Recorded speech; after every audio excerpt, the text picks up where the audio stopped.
Hi, Lisa. How are you today? I'm doing fantastic. That's good. That's good. It's Friday, so we've got to work, right? Yes. Okay. All right. So it's Friday, which means it's the diversity duo. It sure is. All right. So I am excited to introduce you to our next guest. So what you don't know about my procurement side of my life is that I go to these events at ISM and others, but I go and I know handfuls of people in which I consider them friends because we've known each other for years. We spend a good amount of time together. We have dinners together. They're the people that bring me pause and allow me to reset in these huge events. And one of the people that is my friend Dupre Jones, who I'm going to be introducing you to. So I've known him for years. We've had many a dinner, many a drink together. And without further ado, I'm going to introduce Dupre Jones. Hi, Dupre. Hi, Dupre. Nice to meet you. Lisa, I'm Maria. It's a pleasure and honor to be here with my pal. We've laughed, we've cried, we've provided therapy to one another. Yeah. It's been good. That's a true friendship right there. Right. That's right. I think ISM for me has been just a wonderful way to bring together folks in the procurement, supply management, supplier risk, and just responsible business world. So often in procurement, it's so hard for us at cocktail parties or at networking things when we're not with other procurement folks to say, what is it that you do? Because we do so much. We have to look at every purchasing business decision from so many different perspectives, from legal, from risk, from financial, from cash management, being able to do what services do we even want to buy? Oftentimes in my world, it's the first big challenge is what is it that you want to buy? Let's be specific about what that is. Don't laugh because you know it's true. But I don't think most people know that about procurement. I think most people, when we talk to the stakeholders of the world, I think they truly believe they've given a full assessment of what they're looking for, right? And it's really procurement's job to go back and say, you said you want to buy a TV. Well, what size? Is it a flat? I mean, now I'm going to show my age, right? Black and white or color, right? Flat screen, right? But is it a smart TV? Does it contain Roku, right? Does it contain your Fire Stick?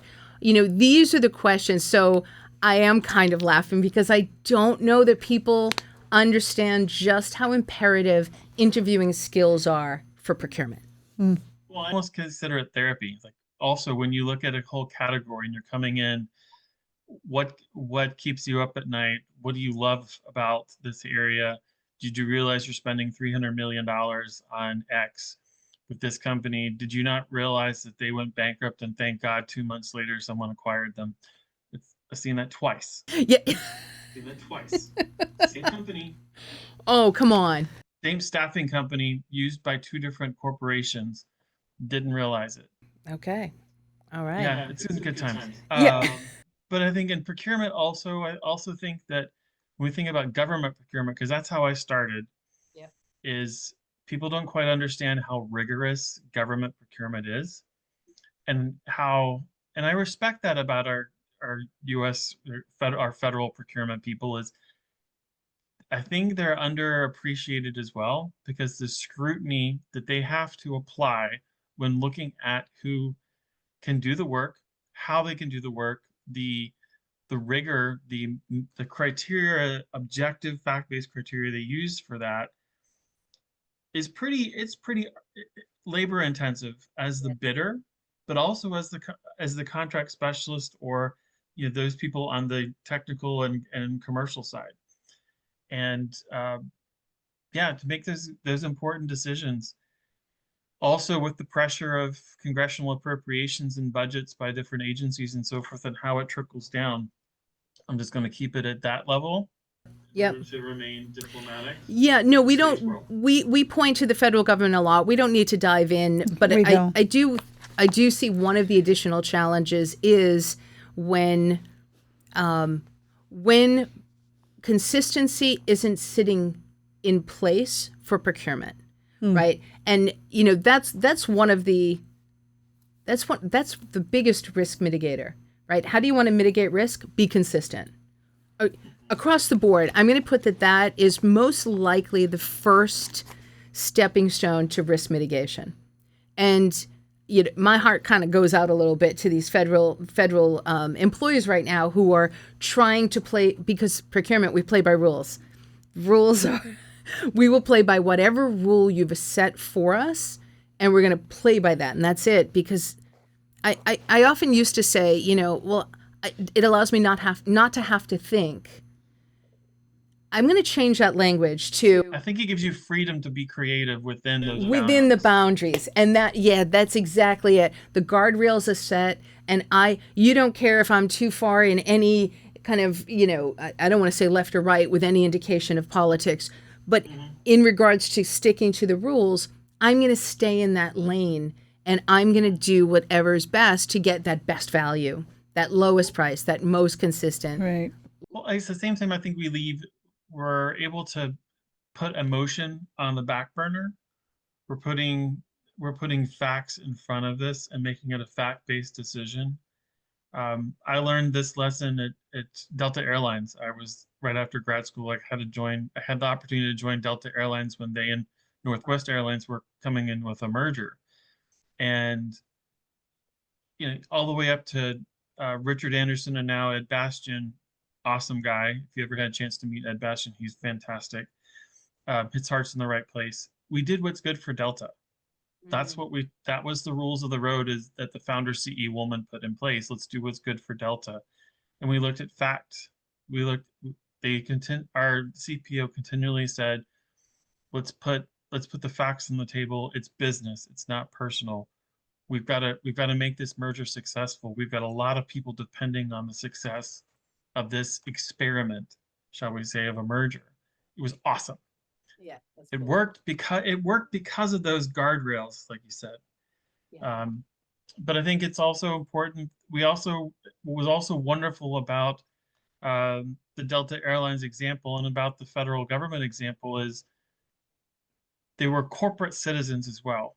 And I think that's where diversity comes in, is that they're buying with a conscious bias towards the economics of the economics of the business community, not just the large businesses, but these millions of smaller companies, regardless of who owns them, right? Regardless of who exactly that person is and where they're coming from, or how they come to that point of creating a business. Sure. Yeah, I think, impact sourcing has probably been the number one thing I've been talking about, this year, right? Is how do we ensure that organizations are being good corporate citizens? And I love that language. And I think one of the things that's important is that procurement own procurement, meaning you have to play an active role in how to impact the community that you live in a way that is doing right by your company and doing right by the globe, or by the planet that you live on, right? I don't want to kind of hang Amazon or Walmart or any of those out to dry, and I don't think they're concerned that little old me is kind of saying this about them, right? But we have to recognize in 2025 that, and I say this a lot, when we look to Main Street and we say, oh, isn't it a shame about Main Street? Non-procurement people, stop saying that. Because now it's time for procurement people to say, there's no Main Street because we made consumer decisions to go cheapest price 100% of the time with a disregard to where those products and services came from. And because of that, we shut down Main Street. We didn't create. We failed to invite them to the party. To invite them. That's it. So to me, when we talk about sourcing impact or impactful sourcing, and we're really talking about the discovery of how do you identify suppliers that are going to raise specific economic or raise specific communities. If I personally were building a manufacturing plant, I would be hell bent to ensure my workforce came from the area, my supplier base came from the area, and that my people looked like the community and my suppliers look like the community. It's kind of simple. Well, there are success stories from some of those companies you decided you weren't going to talk about. Yeah. One that came to mind is one of those companies looked at their outside counsel firms. And I heard this, they got some awards from the National Minority Supplier Development Council, NMSDC, about this. They looked at the firms they were using for outside counsel, saw it was a bunch of looked like Wonder Bread, Yep. the inside of Wonder Bread, and they kind of look like me. A lot of these firms look like me. And they said, no, the folks in leadership said, this doesn't make sense. The basis, the demographics of our employees, the demographics of our main consumers and customers don't look like that. Don't all look like that, rather. Right. Right. And they made this conscious decision. They bid out, and then their new outside counsel firms looked like they transformed that to look more like everybody. Right. And it was awesome to hear this transformational story. So those things exist, but I think also in procurement, we're under huge pressure, time constraints, crank this out. We're measured on metrics. You do what you're measured against, but we're measured on metrics, and oftentimes the CFO and the shareholders care more about the profitability than about the heart, or about the heart and the ethos sometimes. And however, on the flip side, when you find those companies or organizations that think with their heart, they tend to perform better. Yeah. They tend to have happier employees. It spills over into employee retention, employer of choice, and it also comes to bring innovation. Right. Right. Which is really the thing that businesses cannot overlook. Right. Is, there's 7.2 million micro businesses in the United States. That's a lot of businesses. There's only 19,000. I think that's the correct number. And please forgive me if it's not. It's either 19,000 or 29,000. It's a significant difference. So I say I don't know the difference right now, but it's one of those numbers. But I think the comparison of those two numbers tells me, if you're a procurement person who says, well, I just can't find a supplier, you're not looking hard enough. However, I think we still being in that procurement leadership role, specifically in logistics and warehousing, very difficult on a global scale. It's Yes. really hard. The complexity of having 30 different carriers and partners in that mix makes the supplier use or the supplier use governance metric really hard. It's hard to then also tell if I go and win the lottery and go somewhere else, it's hard for folks to see if that is actually tail spend or non-approved spend. And for the financial community, there's just a lot of complexity there. And as much as I want to be able to have that there and say I've harmonized or rationalized or whatever the stupid keyword is of the day. Yep. Sorry, don't really have facts much, but it's fine. It's really there's a layer of complexity there that's hard for a category manager and someone who's got to come up with a category plan to see here's our landscape. And if they see, again, it's on the metrics. If you have X number of suppliers to do this, especially on a global scale, which has been my remit for several years in these roles, it gets really complicated and cumbersome. And in we're not a resource heavy function. That's not the point. So there's a lot of challenges, I think, that, and it's something I've talked about many times, is about the power of empathy. That sales should often want to understand our world before start saying, oh, you're always at lowest cost. I'm like, it's not because I want to. And it's not because that lowest cost for that one contract made the most sense. And at once total cost is accumulated or considered, that is in fact where you landed, right? I absolutely agree with you on that. I think, some of the things that are helping are AI is helping, right? And, I don't mean to limit supplier diversity ever. I never mean to put category managers in a box that says you should be based all and solely on the number of diverse suppliers that you go out and discover. I never mean to say that. But I do mean to say, when we talk about how do you find suppliers, how do you retain suppliers, and how do you develop suppliers, and I don't believe those are full-on entities of just procurement. I don't believe they belong there. I believe they share it, but they don't belong there, right? And I do believe stakeholders play a role in this. And I just want to kind of go on the record, like I'm not putting budget. it's their budget. That's right. It's their budget.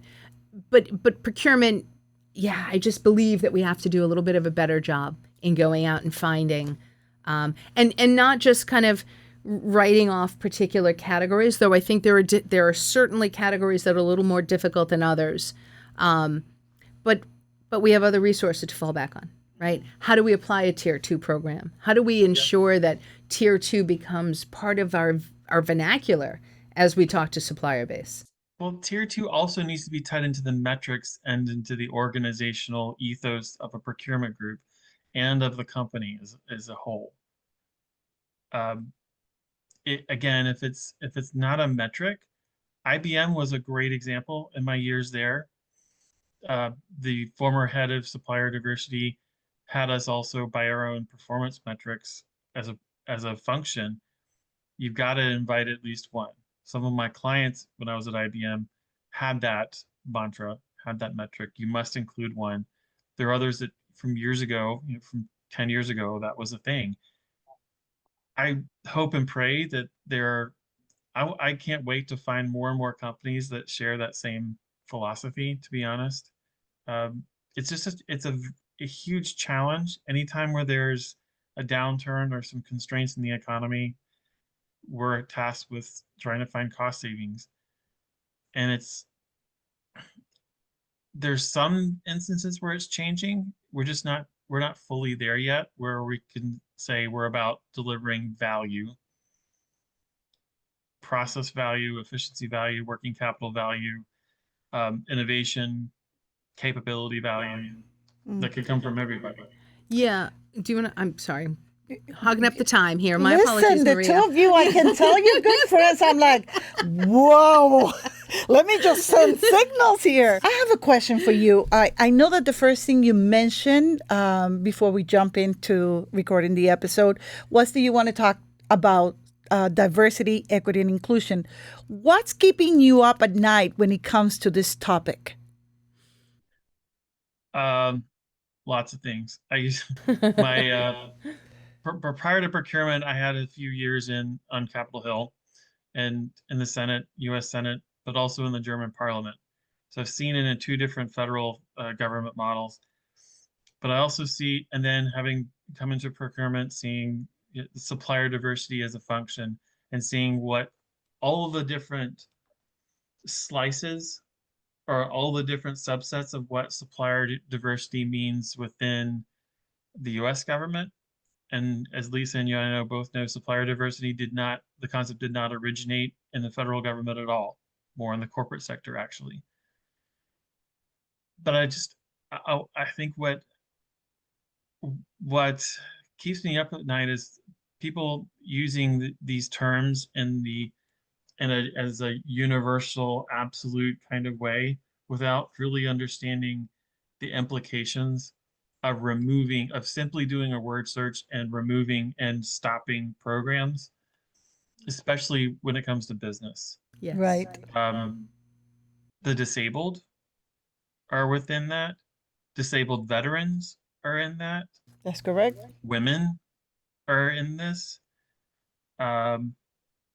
The indigenous, Native Americans are in this. There's a lot of, even those that are in rural communities or historically underserved, like the hub programs that are out there and hub zones. Those are all these are all subsets. Those are some of the main subsets. I'm not going to go into the other ones, but I'm going to talk about those and this specifically is these are part of America that I think many of the 300 plus million people that make up this country enjoy, appreciate, and I'd hate to see that those types of groups that everyone agrees are important. I just hope that those aren't then going to be shortchanged as well when it comes to people's very, very high level thoughts about diversity, equity, and inclusion in business. I want to add something to what you just said because there's this preconceived notion that diversity, equity, and inclusion only applies to certain segment of the population base, whether it's race, religion, you name it. But here is, and I wish people will hear this out more often, in the SBA, the Small Business Administration, they have a category, which is a certification for small business. And under that category, regardless of your sex, your beliefs, your race, if you fall under the guidelines and the policies, everybody qualifies for that certification. It really aggravates me that that's not common knowledge. Well, that's exactly where I'm going, Maria, is we have that, and this is at the national level, it's at the state level, it's at the municipal level, showing that you have this niche type of ownership structure. There are certain cities and municipalities that have their own standards. At the state level, there's certain ones that are recognized. At the corporate level, in the corporate America, they have certain ones they want to target. That's fine. Some folks have a soft spot for veterans. Awesome. Certain folks have a soft spot for the disabled. Awesome. But Maria, to your point, small businesses are those that can become big businesses, and then it can become big players. A lot of them start small. Yeah.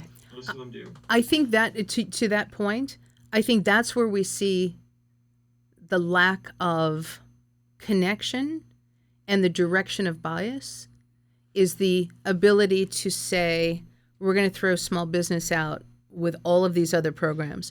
We've defined these certifications as bias or anti anything else. There you go. Where I don't need to. You and I talk about this a lot. We don't need to debate that with anybody. We're going to just kindly agree to disagree, right? We believe that there's validity to the purpose of certifying. Okay, let's put the certifications, the specific certifications aside. The idea that we're not recognizing, to both of your points, that small business, again, 7.2 million businesses are micro businesses. Invite them to the table. The total cost of ownership, the assumption that big business is somehow cheaper than small business, and I'm not talking about inventory, right? We'd have to get into a SKU level discussion as to whether or not they're going to be butting up against each other. But when we talk about products, when we talk about services, if you want to argue that these boutique consulting firms aren't cheaper than some of those mammoths, I don't understand. I don't understand what you're saying. You know, you and I both, I mean, Maria and I work a lot together. We both have our own boutique consulting firms. I am 27 businesses deep. I'm going to be able to cover what you need. Like that's, and we don't do this to promote ourselves or well, I mean, Sure. right? But Same here. 27 deep. Yeah. I mean, I'm 30-year veteran of procurement. You're not going to say something to me that I'm going to say, oh, shucks, I don't know what you're talking about. Right. Right. Right. And sometimes when we talk about this small business versus big business, there becomes this assumption that there's more strength, more wisdom, more skill, more knowledge. And I just have to call BS on that one because it That's doesn't. not exactly true. And I think also micro businesses are one thing, but the legit small ones that are 500 and less employees, I found them to be, when it comes to contracting, more agile, quicker to respond, fewer hoops to go through, having our attorneys go back and forth. There's a lot more of a pragmatism when it comes to solidifying those relationships. There's a there's a better customer experience, account management experience, because they can empathize, or they can be excellent problem solvers. Heck, I've had some companies save my butt that are 500 employees and below. Yes. Yes.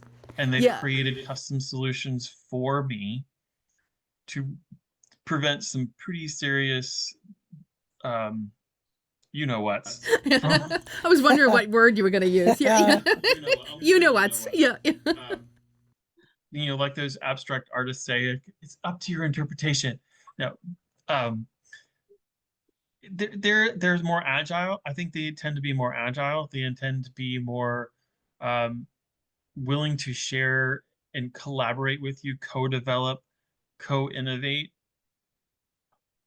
and it's fun. It's fun to be able to play like that in a skunk works kind of way and come up with stuff that, heck, you could co-patent something together. Right. I love that. Why aren't we patenting anything together? Let's get on that.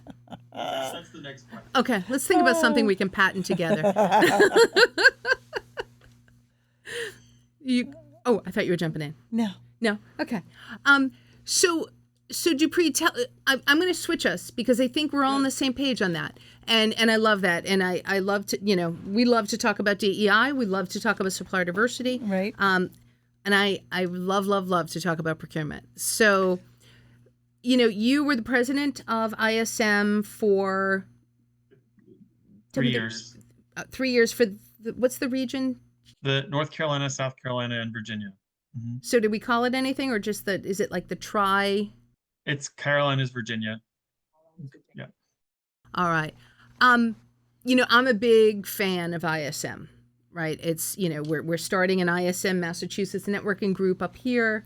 Shout out to that group.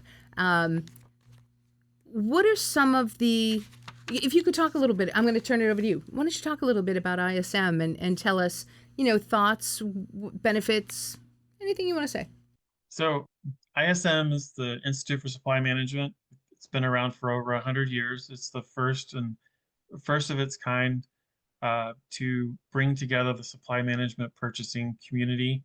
And I am proud to say, I'm also part of this, is we are advisors to the Federal Reserve, to the White House, and the international investor community through our monthly report on business, the PMI, and other indices like this. We are on the cutting edge of a lot of procurement practices, but also risk, sustainability, diversity, data analytics. It's fascinating to go to these conferences and hear thought leaders. Was it 2 years ago, we got to hear from the CEO of World Central Kitchen.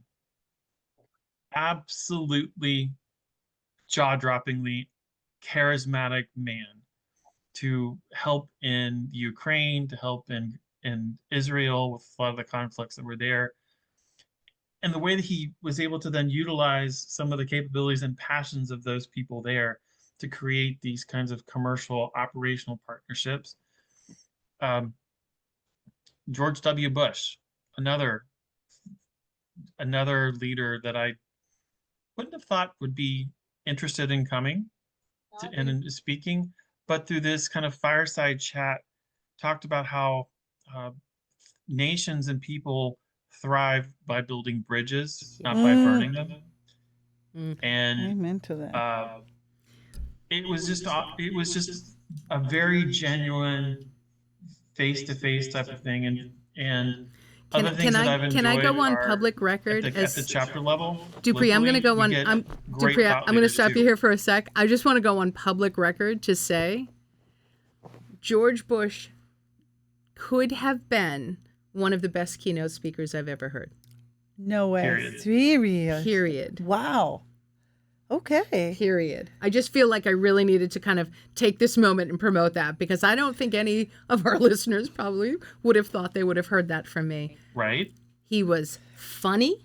He was self-deprecating. He was human. I don't mean to imply that he wasn't. I didn't believe that he was human. Authentic. Authentic there was you the go. better That word. is the Thank word, you. yes. He was authentic. I like that. That's everything. All the main points that a keynote speaker should have. Yeah. No, he was really great. I didn't mean to interrupt. I just No. I haven't had an opportunity to ever say that before. What I learned through a lot of the benefits we have through these kinds of member Mondays, if you sign up for those, there's some neat things. Resilink has been an excellent partner to talk about supply chain risk. During the semiconductor crisis, so many different factories were blowing up during COVID. Also, not my favorite event in the world. I learned through the former CEO about how semiconductor plants and supply chains work within 15 minutes. She distilled it into what non-tech people like me could understand. It's like, and I've been part of that quarterly statement of risk webinars that we do every quarter. That's amazing. Wow. I would love for you to send that link on. I don't know where to sign up for that. It's coming up next Thursday is the next quarterly one. That sounds great. Wow. I don't know how I missed that. And that's, I think, the thing about ISM. There's so many offerings, right? That sometimes it's a little difficult to navigate, but this happens from conversation, right? One of us will be talking to somebody else and say, "Oh, do you ever join the risk conference?" Nope, but I will going forward, right? And that's how we build She's that out. freaking awesome. Yeah. And Daniela also from Clipify, also rock star. Love her. Yeah, I guess, and it's also a place where, it's a place where we can nerd out together. I love that phrase, so I use it all the time. But we get to nerd out over procurement stuff, and yeah, we can also do that diverse supplier exploration on site. Yes. You know, when you say nerd out, the funny thing is people who love procurement, people who come from procurement, it is really all we want to talk about, right? Yeah. Because because I feel like you ever see My Big Fat Greek Wedding, like everything comes back to Greek, right? Like everything comes back to supply chain. Doesn't matter. Okay, I make them.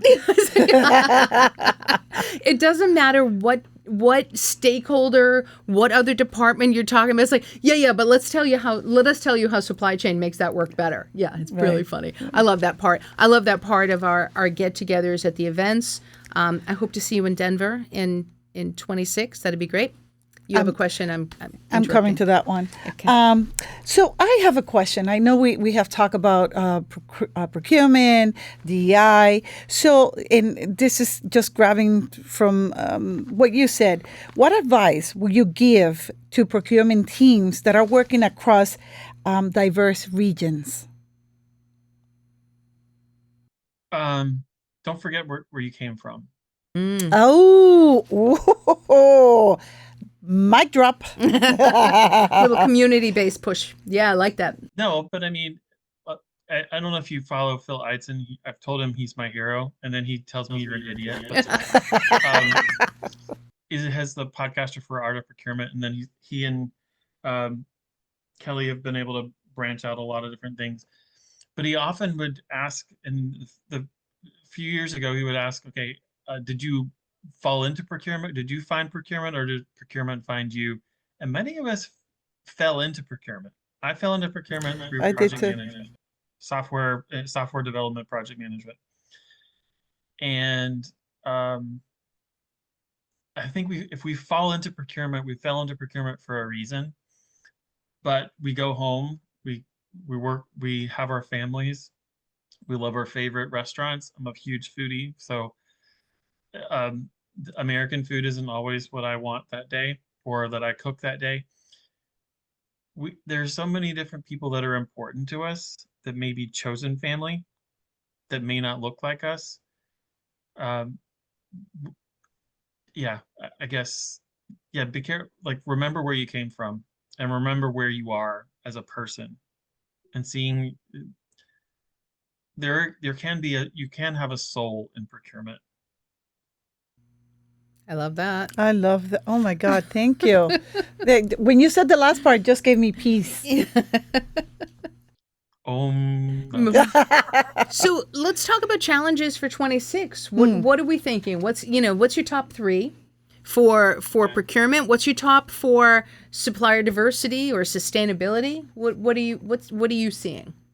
Well, sustainability, the carbon emission standards that the SEC wants to put into place has been in the hands of the lobbyists for 2 years already. So versus the EU Green Deal versus Australia, Hong Kong, Singapore, UK, which have been already there.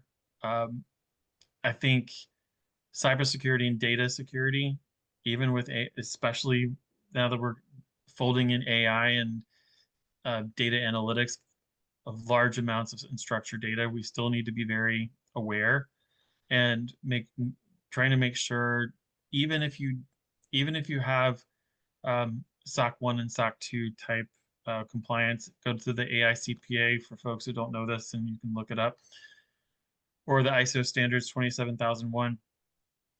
You can still have those in place, but we still see data breaches all over the place. I think in terms of global supply chains, the tariff wars are not helping businesses. They're not helping those that want to buy imported goods or those who want to export goods. I think we need to be really, and I think we need to make sure that we're more critical thinkers than simply taking sound bites or little posts on X or whatever, or Signal or whatever Yep. thing that Whatever you your thing follow. is, your choice. Yes. We got to think more critically, and yeah, those are my challenges, I think. I love that tariff one because I shared this with Maria already, but so for my supply chain management class that I teach, one of the extra credit assignments that I put together was writing a paper on tariffs, and my statement was, I don't care what side you think you sit on. Right. That is not why I'm asking for a tariff paper. I want you to go out and find 3 different journalists who have said something that resonated with you around tariffs. And I want you to write about that. I want you to take everything you've learned in this class around supply chain management, and I want you to apply it in a critical thinking way of what are they actually saying.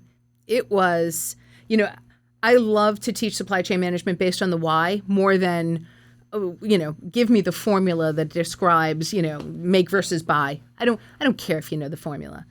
I care that you know when to use that formula and what it means. And it was the same thing about tariffs. And I think, again, if we could just get procurement to use their collective voice to say, it's not political when we make the statement, tariffs are causing us too much concern. They're giving us too much. You're not letting us keep our eye on the procurement ball. It's on the what's our strategy if ball, and then it all turns out to be for naught, or it doesn't. And I don't. Again, I'm not holding an opinion on that. Not holding an opinion on that, but I am holding the opinion of when we talk about business, we talk about consistency. How do we keep a 5? At as close to all times as we can. The goal of business is mitigate risk and keep a 5. Keep your employees happy enough not to, right? Keep your suppliers happy, not too happy, right? How do you keep your 5? Tariffs. how they're happening, we're not staying at 5 right now. It's Because I would look at at this past, like this month's report with Dan Ziegler and Sue Spence. Sue Spence was a former procurement executive from FedEx. She's now taking on the board, the lead role for heading up the report on business as far as leadership goes within ISM. and I say really. And Oh, I most didn't know that. recently, the one that she said for June, the metrics for June based on our ISM survey on business. One of the things that she attributed some of the downturn and the lower scores from the ISM index was on tariffs. So very timely, Lisa, that you mentioned that, is that tariffs are starting to show their impact, like the real bottom line impact. And if bottom line isn't there, jobs are not going to be. They don't follow. They can't afford to have jobs. They can't afford to have people employed in those jobs. Yeah, I was just recently at an international event down in New Orleans, and it used to be, I forget the numbers that they said, something like 60-40, 60 United States, 40% from Canada, and like 60% of the people from Canada backed out of this event. And here we hear from the economic development person from New Orleans who's saying our tourism is down. That represents X millions of dollars, right? How these things are going to be impacting every single city. I mean, we're here in Boston. The majority of tourism is what keeps Boston central up and running. I mean, to me, that's when I have real pause, is when I look around and I don't see a lot of people coming in from a lot of other countries.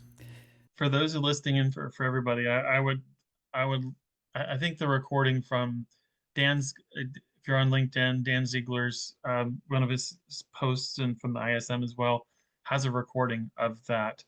It came on July, like right before the July 4th holiday. I would recommend listening to it. I just want people, again, it's not political. It's critical thinking. Just think something all the way through. That's the only ask. That's it. Yeah. In talking, I like that this topic, tariffs, because there has been a lot of misinformation, whether they're tax for the customers, it's not tax for the customer, it's for the sellers, not the buyers. And, it can send you in a spin tail, right? So you mentioned that tariffs have been impactful. Is that, I think I know the answer. I just want to hear from you. Did you say it in a way that was impactful positive or impactful negative? I think their impact, because of the tariffs that many are seeing in the news, are on imports. This is not an expense on those who are selling. If you don't know anything about Incoterms, look that up as well. I've many years of deciphering those Incoterms, and I think more procurement people need to consider inserting Incoterms in their contracts. That's another soapbox, another day. But the import tariffs are paid by the companies and consumers that are paying for these things to be imported. And those who are buying from Temu and Shein or other kinds of international e-commerce companies, you're paying that as you're maybe paying that as additional shipping and handling. You may pay that as those companies may be applying it to the actual base cost of your product that you want to order online. But we, the consumers, are paying those import duties and taxes right now. And if we have something in Brazil, or Mexico, a lot of our produce comes from there. Our coffee, one of the biggest producers of coffee is Brazil. I, for one, am going to get incredibly angry most mornings if I can't have coffee in the morning. I feel like we need to make a little pitch right Yes, here. please. Yes, I was going right? to jump in. Okay. You have to try Café Crema from Puerto Rico. If you like Brazilian, Café Crema, translated loosely, is cream coffee. Oh. That's all you need to know. It goes down smooth. They can, Canos can make some good coffee. No question. Pero, well, sorry, that Spanish is coming in. The real coffee plantations in Puerto Rico don't often export. It's my understanding that it often export to the mainland. So Café Crema does. Café Crema does. Café Crema yes, does. I have to place my order on the monthly basis. There'll be we will see sponsorship to the diversity duo one of these days. Yes. That is the goal. We're starting to voice that and put that out into the universe. So Dupre, if you know anybody at Café Crema, please refer them on to us. Please. I'm gonna start my networking right now. Thank you. Thank you very much. I can't believe that it's time. Like this, how does an hour go by every time? Because it's interesting. It's interesting, important, and it's information that needs to be put out there. That's true. That is true. Dupre, is there anything that we haven't asked you that you were thinking when you came on today? Gosh, I hope I have the opportunity to speak about anything in particular. Well, I think there maybe some parting comments. First off, don't criticize us too much in procurement. Not all of us go after lowest cost. I know a lot of people claim that. Even the federal government is not allowed to do that. By the federal acquisition regulations, they are not allowed to do that. They have to go after best value with a combination of financial and non-financial factors that they have to even publish in the RFPs, request for proposals. Secondly, me in procurement and the corporate executives out there, please make sure you don't throw out the heart of your business and your ethos of your business in exchange for shareholder and stock value. And thirdly, I would say we all owe it to ourselves to be informed through multiple data sources and looking at facts versus tropes and little heads on internet tweets and stuff. That's awesome. That's awesome. This was amazing. Thank you so much. It was great to see you. Maria, I'm going to turn to you. I'm going to ask you, what are a couple of things that you're taking away from today? Actually, as he was talking, I was writing down. I like to write down because I have a nanosecond memory. And one of the things that you said that I love was talking about procurement and teams. Don't forget where you came from. My God, we have to drive that message and make it loud and clear because it's very, very important. Also, that DEI is not a bad word. It's a necessity when it comes to procurement, right? It's a must. And also that I'm definitely going to become part of the ISM group. Yes, you are. I see the passion between the two of you, and I'm like, I want that passion too. So I'm definitely going to sign up and hopefully obtain one of the certifications. I haven't decided which one to follow or to go with, but I'm definitely going to become part of the ISM family.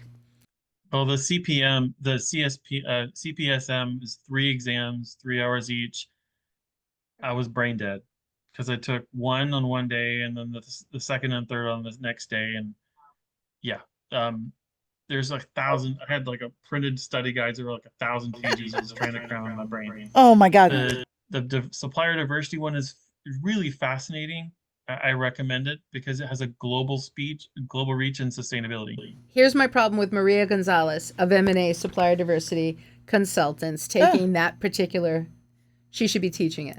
There is nobody there's nobody who knows more about the certification process. Thank you, Lisa. No. That's, I appreciate I'm that. going to give you your creds on that. That is, and I think that's, thank goodness for the Commonwealth of Massachusetts for for starting this program out and for you to be kind of a member of that founding group. So, yeah. But it's global. It is global. That's the true. certification, it shows the global reach and how far it's permeated the world. All right. That's what I love. Well, maybe I'll All end right, I up with think you two. Maybe I'll end up with two, and I'll end up teaching about it. We'll see. Well, we'll move you into that. This was terrific. I adore you and our time every time we get to spend time together. You are so fun. Do you want to close us up?